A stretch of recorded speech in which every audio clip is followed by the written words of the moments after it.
मेरे प्यारे साथियों वे सभी भक्तों को प्यार भरा राधे राधे। सर्वप्रथम श्री गणेश भगवान को नमन करते हुए तथा अपने श्री गुरुदेव महाराज के चरणों में प्रणाम करते हुए उनसे यही आशीर्वाद मांगेंगे कि हमारी भगवान श्री कृष्ण के चरणों में भक्ति बढ़े और हमें उनकी कृपा प्राप्त हो। इसी प्रार्थना के साथ मेरे प्यारे भक्तों, आज हम अपनी वीडियो को प्रारंभ करेंगे, जिसमें भगवान श्री कृष्ण अर्जुन को श्रीमद् गीता के दूसरे अध्याय गीता का सार का अनुवाद अर्जुन को बता रहे हैं। भगवान श्री कृष्ण अर्जुन से कह रहे हैं कि ऐसा कभी नहीं होगा कि इस संसार में मैं ना रहूं और इस संसार में तुम ना रहो या समस्त राजा इस संसार में ना रहें, और ना ही ऐसा भविष्य में होगा कि हम सब लोग इस संसार में ना रहें।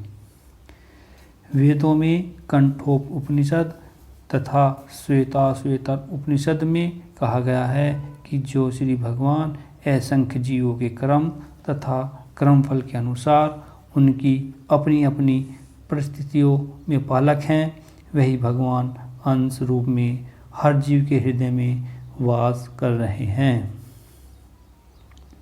केवल साधु पुरुष जो एक ही ईश्वर को भीतर बाहर देख सकते हैं, पूर्ण एवं शाश्वत शांति प्राप्त करते हैं। जो वैदिक ज्ञान अर्जुन को प्रदान किया गया वह विश्व के उन समस्त पुरुषों को भी प्रदान किया जाता है जो विद्वान होने का दावा तो करते हैं किंतु जिनकी ज्ञान राशि न्यून है। भगवान यह स्पष्ट कहते हैं कि वे स्वयं अर्जुन तथा युद्ध भूमि में एकत्रित सारे राजा प्राणी हैं और उन सभी जीवों का मुक्त अवस्थाओं में भगवान ही एकमात्र उनके पालक हैं। भगवान परम पुरुष हैं तथा भगवान का चिरसंगी अर्जुन एवं वहाँ पर एकत्रित हुए सारे राजागण पुरुष हैं। ऐसा नहीं है कि वे भूतकाल में प्राणियों के रूप में अलग अलग उपस्थित नहीं थे, और ऐसा भी नहीं है कि ये पुरुष राजा बने रहेंगे। इनका अस्तित्व भूतकाल में था और भविष्य में भी निर्बाध रूप में बना रहेगा। अतः किसी के लिए शोक करने की कोई बात नहीं है। यह मायावादी सिद्धांत की मुक्ति के बाद आत्मा माया के आवरण से पृथक होकर निराकार ब्रह्म में लीन हो जाएगा और अपना अस्तित्व खो देगा। यहाँ पर परम अधिकारी भगवान श्री कृष्ण द्वारा पुष्ट नहीं हो पाता, न ही इस सिद्धांत का समर्थन हो पाता है कि बद्ध अवस्था में ही हम अस्तित्व का चिंतन करते हैं। यहाँ पर कृष्ण स्पष्ट कहते हैं कि भगवान तथा अन्य सभी का अस्तित्व भविष्य में नगण्य रहेगा, जिसकी पुष्टि उपनिषदों द्वारा भी होती है। कृष्ण का यह कथन प्रमाणिक है क्योंकि कृष्ण मायावश नहीं है। यदि अस्तित्व तथ्य न होता तो फिर कृष्ण इतना बल क्यों देते, और वह भी भविष्य के लिए। उन्होंने अपनी पुष्टि कई प्रकार से की है और निराकार ब्रह्म उनके अधीन घोषित किया जा चुका है। कृष्ण सदा अपना अस्तित्व बनाए रहते हैं। यदि उन्हें सामान्य चेतना वाले मनुष्य सामान्य व्यक्ति के रूप में माना जाता है तो प्रमाणिक शास्त्र के रूप में उनकी भगवत गीता की कोई महत्ता नहीं रहेगी। गीता ऐसे साहित्य से ऊपर है, कोई भी संसारिक ग्रंथ गीता की तुलना नहीं कर सकता। श्री कृष्ण को सामान्य व्यक्ति मान लेने पर गीता की सारी महत्ता जाती रहती है। मायावादियों का तर्क है कि इस श्लोक में वर्णित कथन लौकिक है और शरीर के लिए प्रयुक्त हुआ है, किंतु इसके पहले वाले श्लोक में ऐसी देहात्म बुद्धि की निंदा की गई है। एक बार जीवों की देहात्म बुद्धि की निंदा करने के बाद यह कैसे संभव है कि कृष्ण पुनः शरीर पर उसी कथन को दोबारा कहेंगे।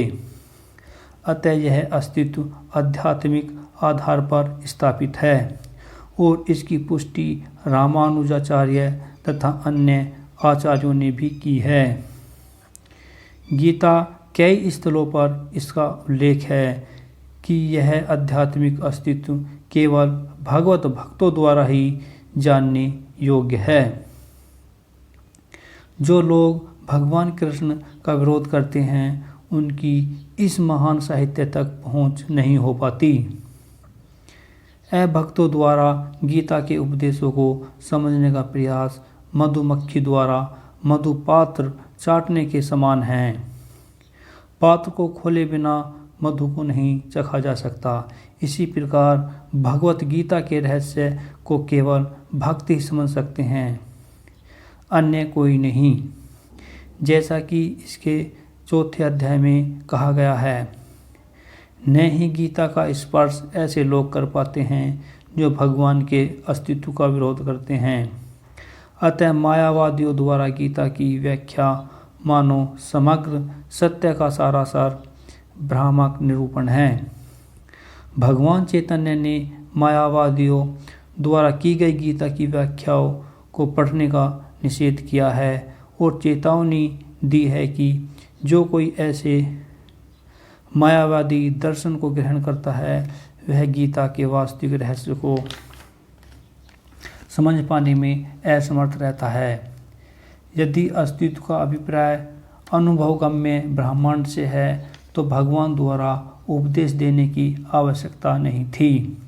आत्मा तथा परमात्मा का द्वैत शाश्वत तथ्य है और इसकी पुष्टि वेदों द्वारा होती है, जैसा कि ऊपर कहा जा चुका है।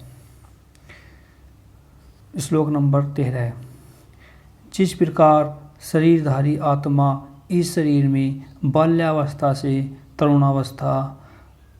तरुणावस्था में और फिर वृद्धावस्था में निरंतर अक्सर होता रहता है, उसी प्रकार मृत्यु होने पर आत्मा दूसरे शरीर में चला जाता है। धीर व्यक्ति ऐसे परिवर्तन से मोह को प्राप्त नहीं होता। इस श्लोक का तात्पर्य है, प्रत्येक जीव एक व्यष्टि आत्मा है। वह प्रति क्षण अपने शरीर बदलता रहता है, कभी बालक के रूप में, कभी युवा तथा कभी वृद्ध पुरुष के रूप में। तो भी आत्मा वही रहता है, उसमें कोई परिवर्तन नहीं होता। यह आत्मा मृत्यु होने पर अंततोगत्वा एक शरीर बदलकर दूसरे शरीर में देहांतरण कर जाता है, क्योंकि अगले जन्म में इसको शरीर मिलना आवश्यक संभव है, चाहे वह शरीर आध्यात्मिक हो या भौतिक। अतः अर्जुन के लिए न तो भीष्म न ही द्रोण के लिए शोक करने का कोई कारण था, अपितु उसे प्रसन्न होना चाहिए था कि वे अपने पुराने शरीरों को बदलकर नए शरीर ग्रहण करेंगे और इस तरह वे नई शक्ति प्राप्त करेंगे। ऐसे शरीर परिवर्तन से जीवन में किए कर्म के अनुसार नाना प्रकार के सुख उपभोग कर या कष्टों का लेखा जोखा आदि प्राप्त करेंगे। क्योंकि भीष्म व द्रोण साधु पुरुष थे, इसलिए अगले जन्म में उन्हें आध्यात्मिक शरीर प्राप्त होंगे, नहीं तो कम से कम उन्हें स्वर्ग में भोग करने के अनुरूप शरीर तो प्राप्त होंगे ही। अतः दोनों ही दशाओं में शोक का कोई कारण नहीं था। जिस मनुष्य को आत्मा, परमात्मा तथा भौतिक और आध्यात्मिक प्रकृति का पूर्ण ज्ञान होता है वह धीर कहलाता है। ऐसा मनुष्य कभी भी शरीर परिवर्तन द्वारा ठगा नहीं जाता। आत्मा के एकात्मवाद का मायावादी सिद्धांत मान्य नहीं हो सकता, क्योंकि आत्मा इस प्रकार विखंडन से परमेश्वर विखंडनीय या परिवर्तनशील हो जाएगा, जो परमात्मा के अपरिवर्तनीय होने के सिद्धांत के विरुद्ध होगा। गीता में पुष्टि हुई है कि परमात्मा के खंडों का शाश्वत अस्तित्व है जिन्हें क्षर कहा जाता है, अर्थात उनमें भौतिक प्रकृति में गिरने की प्रवृत्ति होती है। ये भिन्न अंश नित्य भिन्न रहते हैं, यहाँ तक कि मुक्ति के बाद भी व्यष्ट आत्मा जैसे का तैसा भिन्न अंश बना रहता है, किंतु एक बार मुक्त होने पर वह श्री भगवान के साथ सच्चिदानंद रूप में रहता है। परमात्मा पर प्रतिबिंबवाद का सिद्धांत किया जा सकता है जो प्रत्येक शरीर में विद्यमान रहता है, इस व्यष्टि जीव से भिन्न होता है। जब आकाश का प्रतिबिंब जल में पड़ता है तो प्रतिबिंब में सूर्य, चंद्रमा तथा तारे सभी कुछ रहते हैं। तारों की तुलना जीवों से तथा सूर्य या चंद्र की तुलना परमेश्वर से की जा सकती है। व्यष्ट अंश आत्मा को अर्जुन के रूप में तथा परमात्मा को श्री भगवान के रूप में प्रदर्शित किया जाता है, जैसा कि चतुर्थ अध्याय के प्रारंभ में स्पष्ट है। वे एक ही स्तर पर नहीं होते। यदि अर्जुन कृष्ण के समान स्तर पर हो और कृष्ण अर्जुन से श्रेष्ठतर न हों तो उनमें उपदेशक तथा उपदिष्ट का संबंध अर्थहीन होगा। यदि ये दोनों माया द्वारा मोहित होते हैं तो एक को उपदेशक तथा दूसरे को उपदिष्ट होने की कोई आवश्यकता नहीं है।